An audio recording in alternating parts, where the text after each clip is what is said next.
খেলা চলছে বিশ্বজুড়ে। ফুটবল ক্রিকেট ছাড়াও খেলার রয়েছে এক দীর্ঘ ফর্দ, শুধু ফলাফল নয়। গত, আজ আর আগামীর খেলাকে প্রেস বক্স থেকে আমরা দেখতে চাই ভিন্ন চোখে, আর সেই দেখাটাই দেখতে পাবেন এখন মাঠে। সঙ্গে আছি শরীফ রওশন। শুরুতেই এক নজরে দেখে নিতে চাই ক্রীড়াঙ্গনের সব গুরুত্বপূর্ণ খবরাখবর।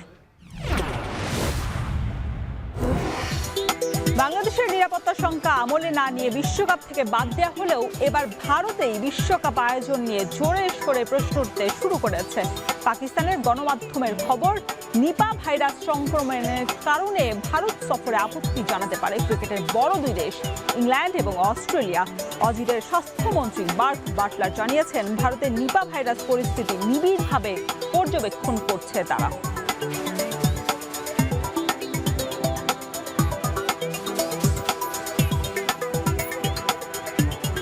স্বাগত এখন মাঠের আজকের আয়োজনে। আজকে আমরা কথা বলবো আর্চারি নিয়ে। আসলে আর্চারিটা বিগত সময়ে সব সময় মাঠের খেলাতে রয়েছেন, তাদের অর্জনটা কি, বা এই বছর আসলে তাদের পরিকল্পনাটা কি থাকছে আর্চারদের নিয়ে, এই নিয়ে আমাদের সাথে কথা বলার জন্য স্টুডিওতে উপস্থিত হয়েছেন আর্চারি ফেডারেশনের প্রতিষ্ঠাতা এবং সাবেক সাধারণ সম্পাদক কাজী রাজীব উদ্দিন আহমেদ চপল। আপনাকে স্বাগত জানাচ্ছি এখন মাঠের স্টুডিওতে।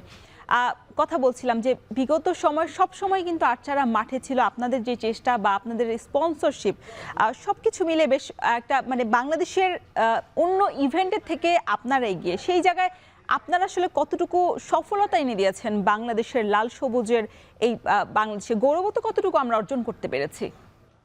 ধন্যবাদ আপনাকে। আমি প্রথমেই আমার কথা শুরু করতে যাচ্ছি আমি সিটি গ্রুপের প্রতি শ্রদ্ধা নিবেদন করে, কারণ কৃতজ্ঞতা প্রকাশ করে, কারণ আর্চারি পর্যন্ত আসার পেছনে স্পন্সর কোম্পানির একটা অবদান আছে এবং দীর্ঘ 8 বছর যাবৎ আমরা সিটি গ্রুপের স্পন্সরশিপ পেয়ে আসছি। কাজে ওনারা অবশ্যই আমাদের ধন্যবাদ পাওয়ার যোগ্য। তো সবচেয়ে বড় কথা হলো যে আর্চারি জন্মলগ্ন থেকেই সাফল্য পেয়ে আসছে। আমরা লক্ষ্য করবেন যে আমরা প্রথম আমাদের মেডেল আসে 2006 সালে। আমরা সাউথ এশিয়ান গেমসে একটা তাম্র পেয়েছিলাম এবং ইয়াতে আমরা সিলভার পেয়েছিলাম বোধহয়। আর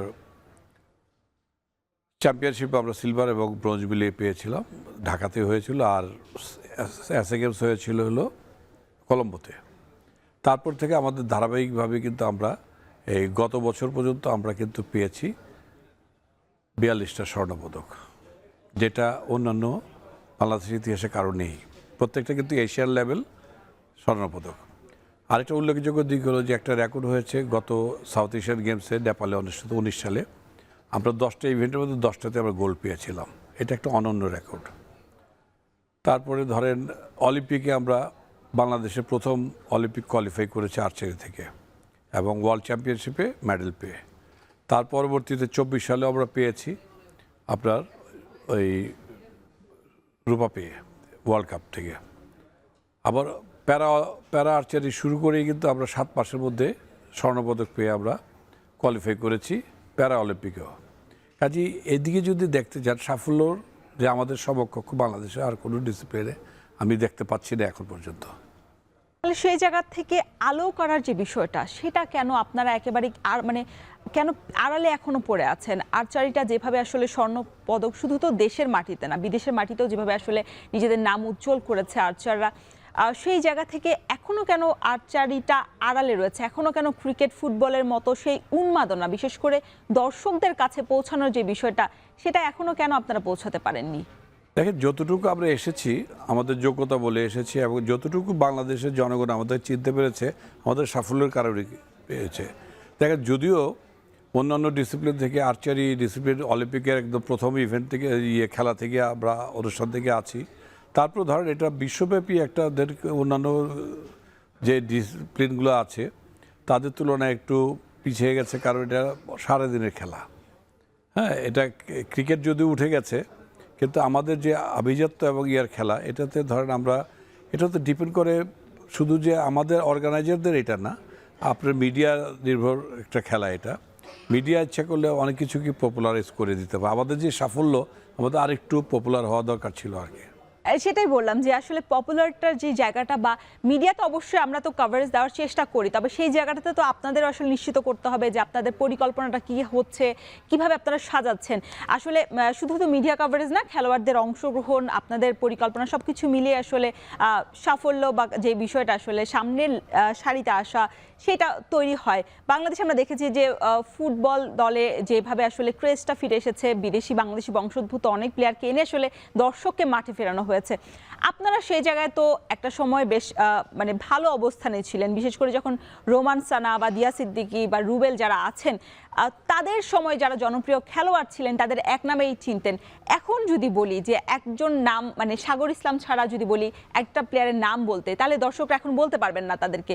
সেই চেনানোর জায়গা বা নিজেদের জায়গা তৈরি করা, সেটাও তো আসলে ফেডারেশন বা খেলোয়াড়দের দায়িত্ববোধের জায়গা। এটা ধরেন, এটা আমি স্বীকার করছি, আপনার প্রশ্নটা সঠিকই হয়েছে। কারণ খ্যাতি বা অর্জন এটা কিন্তু ব্যক্তিগত ইয়ে থেকে আসে। যেমন রোমানকে সবাই চিনেছে, দিয়াকে সবাই চিনেছে, সাগরকে সবাই চিনেছে, প্যারা আর্চারিতে আছে ঝুমা, তাকে অনেকে চিনেছে। তো একটা জিনিস কি, হয়তো বা আমরা কখনো একটা যদি, যেমন আমরা 10-এ 10 পেয়েছি এসএ গেমসে, এরকম যদি অলিম্পিকে একটা পদক পেয়ে যাই, হয়তো আমাদের উন্মাদনাটা আবার অন্যরকম হয়ে যাবে। ইনশাল্লাহ আমরা বাংলাদেশে যেহেতু আমরা কোয়ালিফাই আর্চারি প্রথম হয়েছে অলিম্পিকে, আমরা পদকটাও ইনশাল্লাহ আমরা প্রথমেই অর্জন করতে চাচ্ছি আর ওইভাবে প্রিপারেশন চলছে।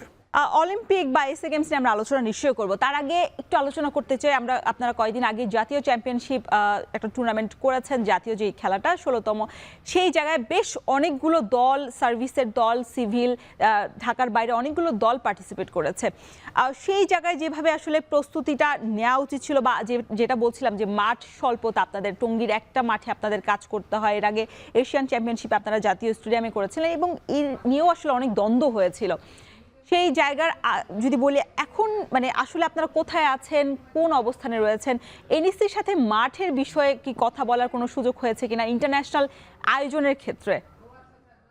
দেশীয় প্রশিক্ষণের জন্য আমাদেরকে ওই আপনার টঙ্গী স্টেডিয়ামটা ওটা আর্চারি ভেন্যু হিসেবে দিয়েছে প্র্যাকটিস করার জন্য, এবং লোকাল চ্যাম্পিয়নশিপগুলো আমরা ওখানেই করে থাকি। আন্তর্জাতিক টুর্নামেন্টের ক্ষেত্রে বিশ্বের কোথাও কিন্তু আর্চারির জন্য নির্দিষ্ট কোনো মাঠ নাই। তারা হয় ক্রিকেট গ্রাউন্ডে খেলে, না হকি গ্রাউন্ডে খেলে, না হয় ফুটবল গ্রাউন্ডে খেলে। এটা পারস্পরিক সমঝোতার মাধ্যমে হয়ে থাকে আর কি। এটা আমাদের দেশেই কেবল একটা ব্যতিক্রম, আমরা কয়েকবারই পেয়েছি। অনেক সময় আমরা খেলতে পারি না ঠিক মতো। তবে আমার মনে এটা অচিরে মাঠের সংখ্যা যখন বেড়ে যাবে, তখন আমাদের অটোমেটিক্যালি আমরা ওই সুযোগটা পেয়ে যাব। কেবল ভাই, মাঠ নিয়ে আপনাদের যে আসলে দুরবস্থা বা যে হাহাকার, সে হাহাকারের কথা আমরা নিশ্চয়ই শুনবো আপনার কাছ থেকে আরো। দর্শক দেখছেন এখন মাঠে। চপল ভাই, কথা বলছিলাম যে মাঠের যে হাহাকার আপনাদের, আসলে বাংলাদেশের যতগুলো মানে প্রতিযোগিতা বলেন বা যতগুলো ইভেন্ট বলেন, সব জায়গাতেই ফুটবল, ক্রিকেট বা শুধু এই দুটো ছাড়া বাকি যারা আছেন তারা কিন্তু নিজেদের আসলে অবকাঠামো যে সংস্কার বা অবকাঠামোর যে স্বল্পতা, সেটা নিয়ে সবসময় তাদের হাহাকার দেখা যায়। কিন্তু আপনাদের তো টঙ্গী একটা মাঠ রয়েছে, একটা বিশাল একটা আকার রয়েছে, সেইটার আসলে উন্নত করার জায়গা বা সুযোগ বা আপনাদের কোনো পরিকল্পনা রয়েছে কিনা আন্তর্জাতিকভাবে সেখানে ম্যাচগুলো করা, যাতে জাতীয় স্টেডিয়ামে এসে আসলে বাফুফের সাথে অনুমতি নিতে না হয়, অ্যাথলেটিক্সের সাথে বসতে না হয়, এই বিতর্কে জড়াতে না হয়? এখানে একটা আপনার ছোট্ট প্রশ্নগত ভুল আছে কি, যে দেখেন টঙ্গীতে আমরা প্রশিক্ষণ করতে পারবো, কিন্তু আন্তর্জাতিক লেভেলের জন্য ওটা কিন্তু আপ টু দ্য মার্ক। আমি সেটাই বলেছি যে এইটা করার জন্য আসলে আপনাদের কোনো পরিকল্পনা এখন আছে কিনা, কারণ আপনারা তো অন্যের দ্বারস্থ হতে হচ্ছে। আমি বলছি আপনাকে উত্তরটা, কারণ এটা একটা ছোট মাঠ, এটাকে আমরা ইচ্ছা করলে আমি 300 বা 200 প্লেয়ার নামাতে পারবো না, বুঝছেন না? আর আন্তর্জাতিক মানে যা যা হওয়া দরকার এটাতে নাই। এটা করে নিলেও আমাদের কোনো লাভ হবে না, কারণ মাঠের প্রস্তুততা কম।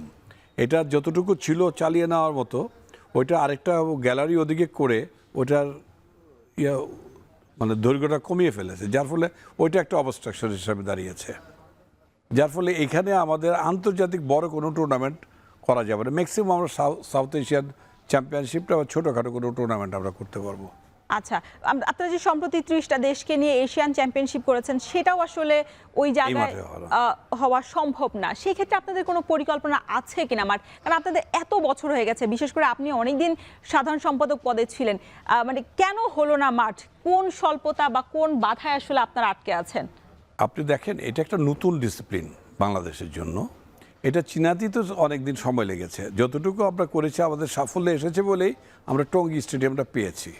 হ্যাঁ, এটাও পেতাম না। তো মনে করেন এবারও যে মোটামুটি ভালো রেজাল্ট কিন্তু আমাদের ছেলেরা করেছে এশিয়ানে, সেই সুবাদে হয়তো এটা আমাদের নামে পূর্ণাঙ্গ বরাদ্দ চলে আসতেছে। এখন ফ্যাসিলিটিস ডেভেলপমেন্ট করার পরেও আমরা হয়তো ছোটোখাটো টুর্নামেন্টগুলো 10টা 12টা 15টা পর্যন্ত টিম নিয়ে আমরা এখানে খেলাতে পারবো। কিন্তু যখন আন্তর্জাতিক মানে 25-20-এর উপরে টিম উঠে যাবে, তখন এই এশিয়ান লেভেলের চ্যাম্পিয়নশিপগুলো আর এখানে ওই আপনারা কি এনএসসি কে কখনো আসলে নিজেদের হ্যাঁ পরিকল্পনা দিয়েছেন আলোচনা কিনা? হয়েছে, আলোচনা চলছিল। এবং গত সরকারের আমলেও ইয়েতে রাজেন্দ্রপুরের দিকে, ভাওয়ালের দিকে প্রায় 12 একর জমি তারা দেখেছিল, কিন্তু ওইটার উন্নতি এখন ডেভেলপ আমরা কোনো কিছু পাইনি, হয়তো বা ফাইলবন্দি অবস্থায় আছে। তো ওইটা যদি হতো, তা দূরে হলেও আমাদের যদি একটা পূর্ণাঙ্গ জায়গা দিয়ে দেয়, আমরা কিন্তু নিজেরও ইনফ্রাস্ট্রাকচার করে নিতে পারবো। মানে আপনাদের সেই সক্ষমতা রয়েছে, শুধু একটা কিছুটা হলেও জায়গা, আছে। যেমন বাফুফের হচ্ছে আপনার ফিফা এক্সেলেন্স যে সেন্টারটা, সেটার জন্য আসলে জায়গা বরাদ্দ দিয়েছে ক্রীড়া মন্ত্রণালয়। সেরকমই একটা প্রস্তুতি আপনারা নিচ্ছেন কিনা? মানে যদি জায়গাও বরাদ্দ হয়, তাহলে নিজ খরচে বা যেভাবে ওয়ার্ল্ড আর্চারি, যেহেতু আপনি এশিয়ার মধ্যে সভাপতি রয়েছে, নিশ্চয়ই ওই জায়গাটাতে আপনি কাজ করতে পারবেন। এ নিয়ে আরও অনেক প্রশ্ন আছে, অনেক আলোচনা করব, তবে আপনাকে এখানে একটু থামাতে হচ্ছে। দর্শক, সময় হলো একটা বিরতির, ফিরছি একটু পরই।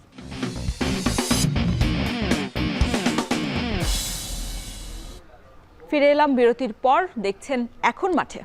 তীরধনুকের খেলা কতটা এগিয়ে গেছে বাংলাদেশ, সেই বিষয়ে আজ আমাদের সাথে কথা বলার জন্য উপস্থিত রয়েছেন সাবেক সাধারণ সম্পাদক এবং বিশ্ব আর্চারি এশিয়ার মধ্যে সভাপতি কাজী রাজীবউদ্দিন আহমেদ চপল। চপল ভাই, আমরা কথা বলছিলাম যে আসলে আমাদের যে অবকাঠামো উন্নয়নের ক্ষেত্রে আমাদের যে বাধাগুলো রয়েছে, সেটা তো আসলে দেশের মধ্যে উন্নয়নের ক্ষেত্রে। আপনি কয়দিন আগে একটা অ্যাসেম্বলি থেকে এসেছেন, বিশ্ব আর্চারি এশিয়ার সভাপতি হিসেবে সেখানে গিয়েছেন, উজবেকিস্তানে গিয়েছেন এবং বিভিন্ন দেশে গিয়েছেন। সেই জায়গায় যখন এত ডেভেলপ হচ্ছে, আমাদের দেশে পার্বত্য চট্টগ্রাম বা পার্বত্য যে রাঙামাটি যেই সাইটগুলো আছে, সেখান থেকে তো এই তীরধনুকে বেশ পারদর্শী যারা আছেন, তাদেরকে তুলে আনা আমাদের অনেক সম্ভব। তাহলে আমরা সেই জায়গাটাতে কেন ডেভেলপ করতে পারছি না নিজেদেরকে?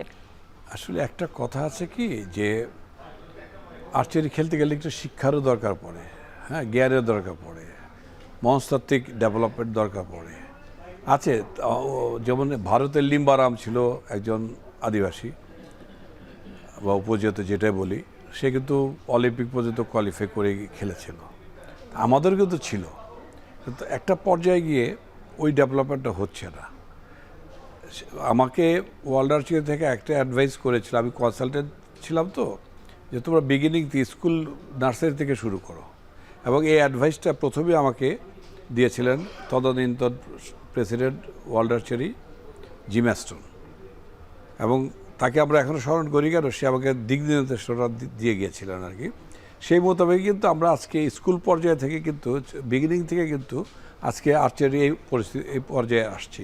ডেভেলপমেন্ট হয় না এটা কিন্তু বলা যাবে না। এশিয়ার মধ্যে কিন্তু আমরা 7, 8, 9-এর মধ্যে থাকি, আর বিশ্বে আর্চারির মধ্যে 20 থেকে 25-এর মধ্যে থাকি। এটা কিন্তু বিশাল, এটা অনেক বড় একটা প্রাপ্তি। এটা কিন্তু বিশাল, আউট অফ 167টা দেশ, 68 বোধহয় হয়ে যাচ্ছে কয়েকদিনের মধ্যে, তার মধ্যে কিন্তু না, বলছিলাম যে উজবেকিস্তান বা অন্য দেশগুলোতে যেভাবে আসলে অবকাঠামোর দিক দিয়ে এগিয়ে গেছে, এনএসসি তো আসলে সবসময় বলে, যুব এবং ক্রীড়া মন্ত্রণালয়, যে আসলে ফলাফল আসলে তারা সবসময় পাশে থাকবেন। এবং যিনি আসিফ নজরুল এসেছেন খুব স্বল্প সময়ের জন্য, তিনিও বলেছেন যে ফুটবল, ক্রিকেট সবসময় যাদের নজরদারি সব ওইখানে বেশি পড়েছে, সেই নজরদারি সরিয়ে যারা আসলে একেবারে আলোর পেছনে আছেন বা সফলতা এনে দেন, তাদের সাথে কাজ করার এবার একটু তারা কাজ করতে চান।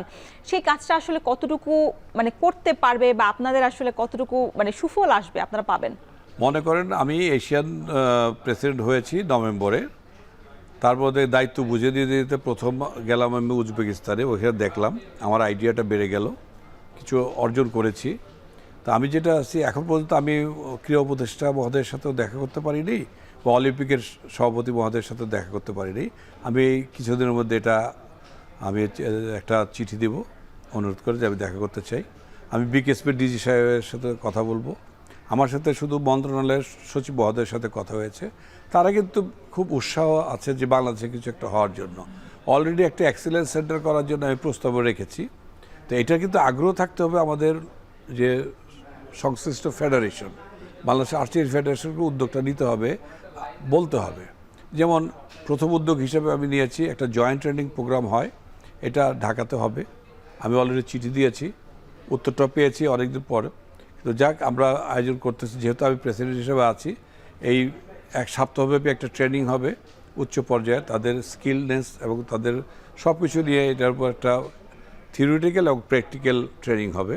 তারপরে এই 5 দিন খেলা হওয়ার পর লাস্টের 2 দিন একটা টুর্নামেন্ট হবে, যেটা world archery Asia president challenge cup.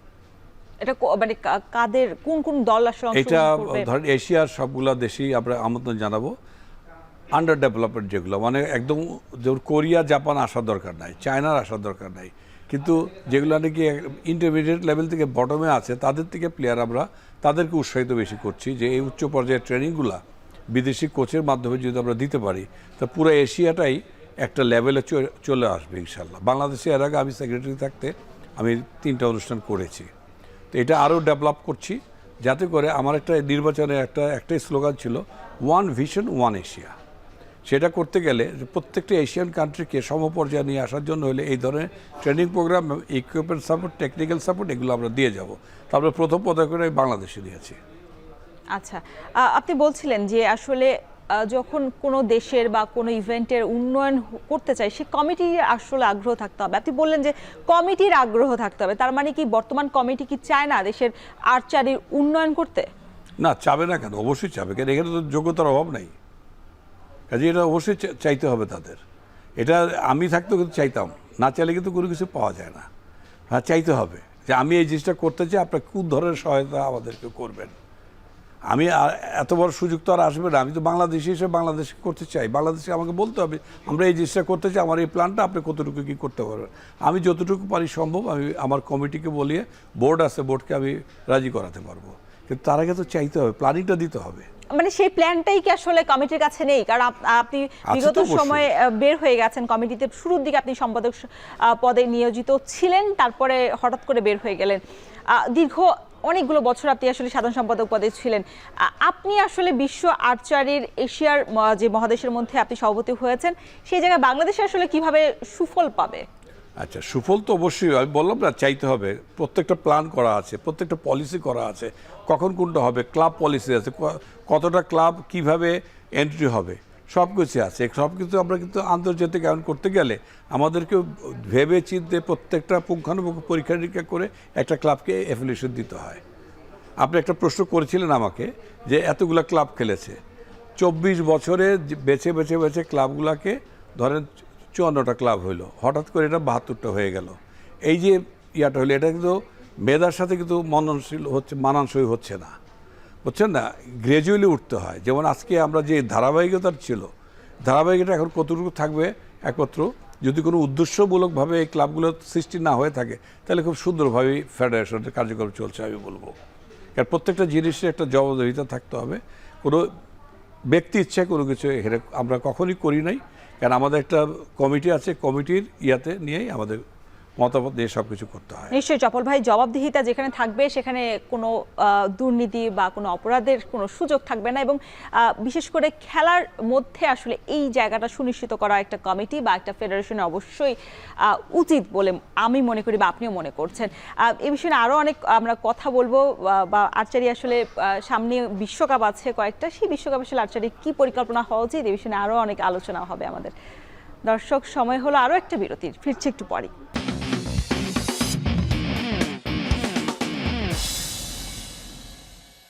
আবারও স্বাগত এখন মাঠে। দর্শক, কথা বলছিলাম আর্চারি ফেডারেশন যিনি সাবেক সাধারণ সম্পাদক, তার সাথে কাজী রাজীব উদ্দিন আহমেদ চপল ভাই। বলছিলাম যে বাংলাদেশের যে বাধাগুলো বা সবকিছুই তো আছে বাংলাদেশে, তারপরেও বাংলাদেশের আর্চাররা যেভাবে আসলে এগিয়ে চলেছেন, বিশেষ করে যখন রোমান্সানা, দিয়া সিদ্দিকী ছিলেন, রুবেলরা ছিলেন, এখন তারা যুক্তরাষ্ট্র প্রবাসী হয়ে গেছেন। সেদিন একটা পত্রিকায় একটা মানে রোমান্সানা এবং দিয়া সিদ্দিকীর একটা সাক্ষাৎকার পড়ছিলাম, যে তারা বলছে যে যত টাকা আসলে ইনকাম তারা করছে সবই আসলে বাড়ি ভাড়ার পেছনে চলে যাচ্ছে। এই যে একটা আফসোসের জায়গা, একটা প্লেয়ার তো আসলে নিজের ভবিষ্যৎ, এখানে নিশ্চয় ভবিষ্যৎটা আসলে অনিশ্চিত দেখে আসলে তিনি দেশের বাইরে পাড়ি জমিয়েছেন, সেখানেও আসলে নিশ্চয়তা পাচ্ছে না, সেখানেও আসলে অনিশ্চয়তায় দিন কাটাচ্ছে। দেশের আর্চারির যারা আছেন, আর্চার আছেন, তাদের ভবিষ্যৎ কি আপনারা এখানে নিশ্চিত করতে পেরেছেন? না হলে কেন তারা আসলে দেশের বাইরে পাড়ি জমাচ্ছেন? ব্যাপার হয়েছে বাইরে যাওয়াটা যার যার ইচ্ছা। তারা কিন্তু বলে গেছেন যে আমাদের ভবিষ্যৎ এখানে নিশ্চিত না, সিকিউর না। কিভাবে দেবো বলেন? কিভাবে করা যায়? যেখানে একটা টিম দ্বারা করতে গেলে টাকার প্রয়োজন, এটা আমাদের বিক্রি করে আনতে হয়। তাদেরকে আমাদের পরিমাণ অনুযায়ী, আমার সামর্থ্য অনুযায়ী তাদেরকে করেছে আমাদের। এখন তারা গিয়েছে, তাদের আফসোস তো ওইখানে গিয়ে শেষ হয়নি। এখন তাদের বাড়ি ভাড়া হচ্ছে না। আমরা এখানে রোমান্সানা দিয়ে বাড়ি ভাড়াও দিয়েছি, এবং রেকর্ডেড প্রত্যেকটা জিনিস আপনি রেকর্ডেড আপনি পাবেন ফেডারেশনে। মানে চুক্তির বাইরে গিয়ে কি আপনারা এক্সট্রা করেছেন তাদের জন্য? অবশ্যই করে, চুক্তি তো নাই আমাদের কোনো। আমরা যতটুকু যখন যেটা পেরেছি ওটা সবাইকে আমরা দিয়েছি, দেওয়ার চেষ্টা করেছি, আমাদের ইচ্ছা ছিল। এখনও যে চেষ্টা করছে না বর্তমান করে এটা আমি বলবো না, চেষ্টা করছে যতটুকু সম্ভব দিচ্ছে। কিন্তু কাউকে আফসোস পূরণ করার মতো কেউ যদি পারে না, আফসোস থেকেই যাবে। এটা আমাদের একটা নিশ্চিত একটা ভবিষ্যৎ চাই, সিকিউর ভবিষ্যৎ তো নিজেকে গড়ে নিতে হবে। সেই জায়গাটা বাংলাদেশের থেকে অবশ্যই আছে সব জায়গায়। একটা ক্রিকেটার যদি পারে, তার আনুক আজকে অলিম্পিক গোল্ড মেডেল, সে তো অলিম্পিকের নিয়ম অনুযায়ী সে 1 কোটি টাকা পেয়ে যাবে, এমনি সরকারও দিবে। কাজেই এটা নিয়ে নিজেকে অধ্যাবসায়ের মধ্যে নিয়ে আসতে হবে এবং স্টাডি করতে হবে, সাধনা করতে হবে। আজকে যদি ওই আপনার মালদহ যে বলে যে আমাদের চাঁপাইনবাবগঞ্জ উল্টা দিকে যে সেখানকার ছেলেমেয়েরা যদি পারে বিশ্ব পর্যায়ে চলে যেতে, তা আমাদের বাংলাদেশিরা পারবে না কেন? আমাদের কিসের অভাব আছে? আমাদের মেধা আছে, এটা আমরা পারি। কিন্তু সুযোগ দিতে হবে তো।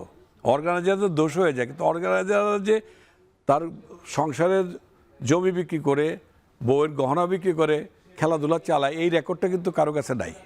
আমরা বলতেও যাই না, কারণ আমাদের সবসময় ওই দুর্নীতিবাজ হিসেবে আখ্যা দিয়ে দেওয়া হয় যে এইটা হয়েছে, ওইটা হয়েছে, ওইটা। কিন্তু তাদের ব্যাকগ্রাউন্ডে যদি দেখেন, আমার বইটা আপনারা পড়ে দেখেন, ওইটার মধ্যে চিত্রটা পাবেন কষ্ট কী জিনিস। আজকে যারাই আছে কমিটিতে, তারা একটা তৈরি জিনিস পেয়ে গেছে। তো 8 থেকে 10 কোটি টাকার মতো ব্যাংক ডিপোজিট আছে, এটা দিয়েও চলতে পারতেছে। তো এগুলো তো বিগিনিংতে হয়ে আসছে বলে পেরেছে, তাই না? তো হঠাৎ করে চেঞ্জ হয়েছে, এটা আমি সাধুবাদ জানাই, চেঞ্জ দরকার আছে। মানে 8 থেকে 10 কোটি টাকা কি আপনি স্পন্সর থেকে আসলে আমি না, আমরা, নাকি আপনারা যে কমিটি আমরা কমিটি আগের থেকে আমাদের ওইটা আসলে কিভাবে আর্ন হয়েছে বা আমরা স্পন্সর মানি পেয়েছি না, এখান থেকে টাকা বাঁচিয়ে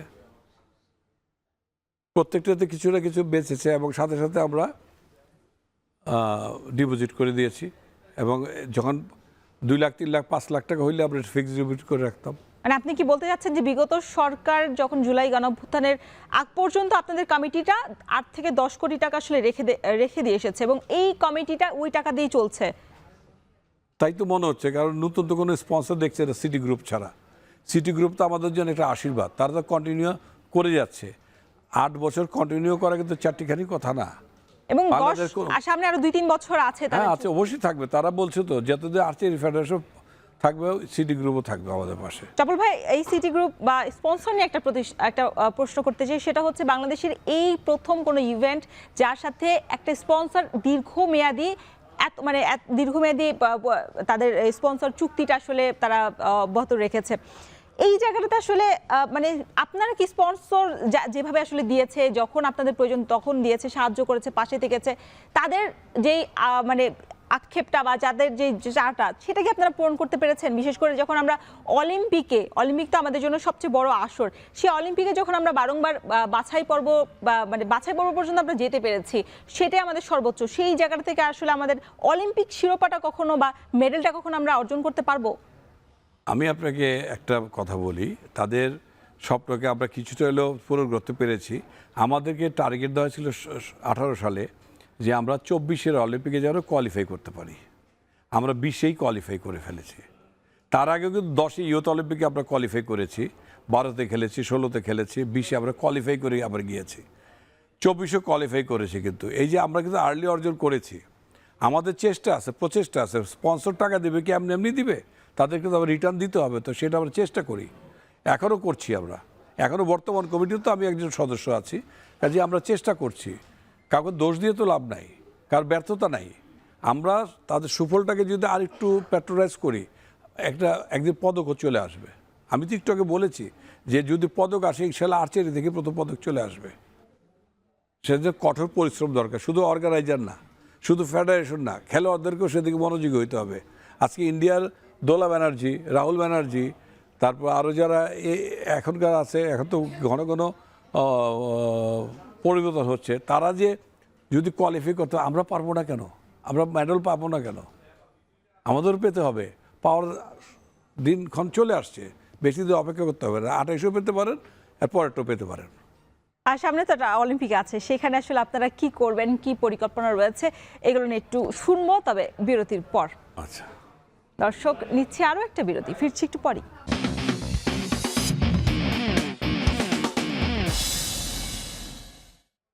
আরও একবার ফিরে এলাম বিরতির পর। দেখছেন এখন মাঠে। চপল ভাই, যেটা নিয়ে কথা বলছিলাম যে আর্চারি ফেডারেশনে যেভাবে আসলে এগিয়ে চলেছে, বা যারা আর্চাররা এগিয়ে চলেছে, তাদের ভবিষ্যৎ এখন আপনারা মানে আর্চারদের কথা আসলে তারা এখন আসলে নিশ্চয়তা পাচ্ছে না, তারা ভরসাটা পাচ্ছে না। সেখানে চুক্তি একটা যদি এককালীন একটা চুক্তি হয় তাদের সাথে, যেভাবে কোচের সাথে আপনারা চুক্তি করেছেন, সেই চুক্তিটা কি আদৌ সম্ভব কিনা? যদি স্পন্সরের সৌজন্যে বা বরাদ দিয়ে আসলে আপনারা সারা বছরই তাদের ক্যাম্পে রাখার চেষ্টা করেন, তারপর যদি চুক্তিটা থাকে একটা বেতন ভিত্তিক আর্চাররা মানে হয়ে থাকেন বেতনের অধীনে, সেই জায়গাটা আসলে সম্ভব কিনা এখনো? সবই সম্ভব, ইচ্ছা শক্তিটা হলো বড় কথা। আমরা যখন দিয়েছি পারফরমেন্স বোনাস হিসেবে দিতাম, প্রতি মাসে একটা বিগিনারও পাইতো, টপ আর্চারও পাইতো। তাদের পারফরমেন্স অনুযায়ী কোচ নির্ধারণ করতো কাকে কত টাকা দেওয়া যায়, ওইভাবে আমরা দিয়ে দিতাম। এবং আমি আমাদের সময় একটা জিনিস আমি দেখেছি, এখনও আমি কমিটিতে আছি, হ্যাঁ, হয়তো তখন একটা মুখ্য ভূমিকা ছিল, কোচকে বলতাম যে তুমি সিলেকশন করো, টিম গঠন তুমি করবা, তোমার উপর আমাদের কোনো হস্তক্ষেপ। কোচকে জিজ্ঞেস করে দেখতে পারেন কোনো রকম আমরা তার উপর মেন্টাল কোনো কিছু করেছি কিনা, না, অসম্ভব। আমরা বলেছি তুমি, আমাদের একটা নীতিমালা ছিল কে কত টাকা পাবে পারফরমেন্স ধরে, এবং ওইভাবে পাইতো। আপনি জাতীয় চ্যাম্পিয়নশিপের কথা বলতেছে, ওইখানে আমরা প্রাইজ মানি হয়তো সংখ্যা কম ছিল, 50,000 টাকা দিতে পারি নাই, এবার আপনারা 50,000 দিয়েছেন প্রথমবারের মতো, টাকা আছে, 25,000 দিয়েছেন, এবং যারা আছে দিচ্ছে ব্রোঞ্জ তাদেরকে 10,000। ব্যাপারে আমাদের কারো কোনো আপত্তি নেই, আমরা খুশি হয়েছি যে সংখ্যাটা বেড়েছে, অঙ্কটা বেড়েছে। এই অঙ্কটার জন্যই তো আসলে মানে অনেকে আসলে আসেন অনেক দূর দূরান্ত থেকে, সারা বছর পরিশ্রম করেন, কারণ ঢাকার বাইরে যে ক্লাবগুলো আসলে চলে এবং যারা সার্ভিসের বাইরে যারা খেলে, তাদের তো আসলে ক্লাবগুলো ওইভাবে আসলে তারা নিজেদেরকে সবসময় নিয়োজিত রাখতে পারে না, যেহেতু একটা ধনুকের দামই হচ্ছে, আপনি বলছিলেন যে সর্বনিম্নই 15,000 টাকা, এই বাজারে তো আরও বেশি। সেই ক্ষেত্রে আসলে আপনাদের ফেডারেশনের পক্ষ থেকে বা মন্ত্রণালয়ের পক্ষ থেকে যদি ক্লাবগুলোকে সহযোগিতা না করে, বিশেষ করে আপনি যখন বিশ্ব আর্চারির সভাপতি হয়েছেন, নিশ্চয়ই আসলে এই এশিয়ার মধ্যে নিশ্চয়ই আসলে এই জায়গাটাতে নজর দেবেন আপনি। দেখেন, বিশ্বের সব দেশেই আর্চাররা তার নিজ নিজ ধনুকগুলা অ্যাক্সেসরিজগুলো কিনে থাকে নিজের পয়সা দিয়ে, তারা অর্জিত পয়সা থেকেই তারা খরচ করে। আমরা কিন্তু ফুল প্রোভাইড করতে হচ্ছে তাদেরকে। কিছু কিছু ক্ষেত্রে বিভিন্ন কোম্পানিতে আমরা স্পন্সরে দিতাম আগে, যেমন রোমান সানা পাইতো, দিয়া পাইতো, দু একজন আরও কয়েকজন পাইতো, হ্যাঁ, এখনও দু একজন আমরা পাইপলাইনে আছে। আমি এশিয়ার প্রেসিডেন্ট হওয়ার পর প্রথমেই ইকুইপমেন্টস কোম্পানিগুলোকে বলছি, তোমরা প্রত্যেকটা দেশে কিছু কিছু সহযোগিতার হাত বাড়িয়ে দাও, এটা পেয়ে যাবে। এখন বলছি আমরা যতটুকু করেছি সামর্থ্য অনুযায়ী করেছি। জমানো টাকা থাকলে ওটা ভেঙে দেওয়া যায়, কিন্তু জমানোটা কিন্তু কঠিন। রাহুল ভাই, নতুন যে কমিটিটা বর্তমান কমিটি আছে, তারা বলছিলেন যে একটা লিগ শুরু করার কথা। আমাদের সময় কিন্তু বিগত সময় লিগ আপনারা করতে পারেননি, এই কমিটিটা বলছে আসলে লিগ, এটা কি আসলে তাদের সফলতা বলবো নাকি আসলে মানে ব্যর্থতা জায়গায় বলবো? যদি তড়িঘড়ি করে সেই জায়গায় আসলে ব্যর্থতা হয়ে যাবে কিনা? একটা লিগ আমরা কিন্তু 2002 সালে প্রতিষ্ঠিত হওয়ার পরে 2004 সালে গিয়ে কিন্তু প্রথম জাতীয় চ্যাম্পিয়নশিপ করেছিলাম। তখন কিন্তু পরিপূর্ণতা আমরা পারি নাই। এরপর কিন্তু মাঝে মধ্যে থেমে গেছে, কারণ আয়োজন করার যে প্রিপারেশনটা আমরা নিয়েছি, জ্ঞান অর্জন করেছি, তারপর একটা জিনিস করেছি। লিগটা কিন্তু কথার কথা কেউ যদি বলে ফেলে সেটা বলতে পারে, কিন্তু একটা লিগ করা মানে তার হোমওয়ার্ক করতে হবে, গ্রাউন্ড ওয়ার্ক করতে হবে, সব কিছু দেখে চিন্তা ভাবনা করে তাকে এগোতে হবে কারা কোন মানের খেলোয়াড়রা খেলবে। ইন্ডিয়া এত বছর পরে গত বছর হলো লিগ আমাকে ইনভাইট করেছিল, দুর্ভাগ্যবশত আমি যেতে পারি, তার ভিসাও করে দিয়েছিল, আমি যাইতে পারিনি। তো এখন আপনি চিন্তা করেন যে এটা যে হুট করে বলার জিনিসটা, কিন্তু হুট করে করা জিনিসটা ভেবে চিনতে এগোতে হবে। নিশ্চয়ই তাদের ভাবনা চিন্তার মধ্যে নিশ্চয়ই রয়েছে, অনেকদিন ধরে পরিকল্পনা নিশ্চয়ই করেছে। কীভাবে অনেক দিন কমিটির বয়স তো 1 বছর হয়েছে। 1 বছরও কি আসলে যথেষ্ট না একটা পরিকল্পনা করার জন্য? না, আপনি আমাদের পেপার ওয়ার্কগুলি দেখেন, ফেডারেশন আসেন, যদি তারা সজ্ঞানে আপনাদের দেখায়, হ্যাঁ, তাহলে আমরা দেখতে পাবো। আমাদের আপনারা কি কখনো উদ্যোগ নিয়েছিলেন এই অনেকবারই লিগটা হওয়ার, কেন পারেননি? অ্যাকচুয়ালি আর চাইতে লিগটা আপনি কিভাবে খেলবেন? লিগ কিন্তু এক জিনিস না। লিগ মানে ক্লাব, এখানে আমাদের বোঝায় যেটা যে ক্লাবগুলো লিগ খেলবে আর জেলাগুলো জাতীয় খেলে, এটা না। লিগের মর্মার্থ অন্য জিনিস। আর চাইতে লিগের প্রথা কই, শুটিংয়ে তো লিগ হয় না, কোথাও আপনি ক্লাব লিগ পাবেন না, তো ক্লাব টুর্নামেন্ট পাবেন, ক্লাব লিগ না। আপনি এটার ব্যাপকতা অনেক, আপনাকে বুঝতে হবে। আমি একটা প্রস্তাব করে ফেললাম, আমি বললাম এটা করব, বলা আর করার মধ্যে অনেক ডিস্টেন্স। আপনার বাস্তবধর্মী চিন্তা ভাবনা করতে হবে, যেটাই করে বাস্তবধর্মী। সেটা আসলে অবাস্তব হয়ে গেলে আসলে খেলোয়াড়দের জন্য অনেক বেশি না, খেলোয়াড়দের একটা প্রতিশ্রুতি, আমরা ওরকম প্রস্তুতি দিতাম না। আমরা দেওয়ার পরে বলতাম, বাবা তোমার এটা দিতে পারলাম, আমরা ভবিষ্যতে চেষ্টা করব। নিশ্চয়ই আসলে আমাদের কোচ সিলেক্ট করে কে কত পাবে, ওটা কোনোদিন আমরা হস্তক্ষেপ করি কমিটির কেউ। কোচ দেওয়ার সময় আমরা যেতাম, বাবার এইটা পার্সি দিচ্ছে। নিশ্চয়ই জাপল ভাই, আপনি যেভাবে আসলে এশিয়ার মধ্যে বিশ্ব আর্চারি সভাপতি হয়েছেন, বাংলাদেশ আসলে সেই জায়গাটাতে সুফল পাবে এবং খেলোয়াড়রাও এগিয়ে যাবে। আমাদের অলিম্পিকে শুধু বাছাই পারবো না, আমরা অলিম্পিকের পদকও আসলে অর্জন করতে পারবো। ওদের ভবিষ্যতে আমাদের সেই নজরও নিশ্চয়ই থাকবে। এতক্ষণ সময় দেওয়ার জন্য, আলোচনার জন্য অসংখ্য ধন্যবাদ জাপল ভাই আপনাকে। দর্শক, শেষ করছি আজকের এখন মাঠের আয়োজন। এতক্ষণ সঙ্গে থাকার জন্য সবাইকে ধন্যবাদ।